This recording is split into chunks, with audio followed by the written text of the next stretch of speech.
स्वतःच्या नगरात गेला तो साधू आणि काही थोड्या दूर गेल्यावर संदेश वेश धारण करणाऱ्या सत्यनारायण प्रभू साधू आल्याची परीक्षा करण्यासाठी हे साधू तुझ्या डोक्यात काय आहे सांग असा प्रश्न विचारला।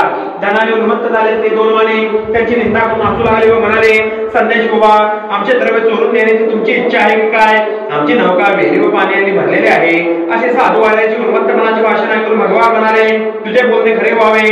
असे बोलून संदेश वेश धारण करणारे भगवान तिथून थोड्याच अंतरावर असलेल्या जागी जाऊन बसले। संदेश दूर गेल्यावर साधू आल्याने आपले नित्यकर्म केल्यावर नौकेकडे गेला आणि पाहिले तर काय पाणी व फुल्याने हलकी झाली। ओम तदाचार्य विद्महे शिवाचार्य धीमहि तन्नो जंगम प्रचोदयात्। अग्नये स्वाहा। ओम तदाचार्य विद्महे शिवाचार्य धीमहि तन्नो जंगम प्रचोदयात्। अग्नये स्वाहा। ओम तदाचार्य विद्महे शिवाचार्य धीमहि तन्नो जंगम प्रचोदयात्। अग्नये स्वाहा।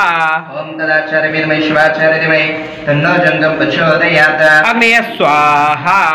ओम तदाचार्य विद्महे शिवाचार्य धीमहि तन्नो जंगम प्रचोदयात्। अग्नये स्वाहा। तदाचार्य विद्महे शिवाचार्य धीमहि तन्नो जंगम प्रचोदयात्। अग्नये स्वाहा। तदाचार्य विद्महे शिवाचार्य धीमहि तन्नो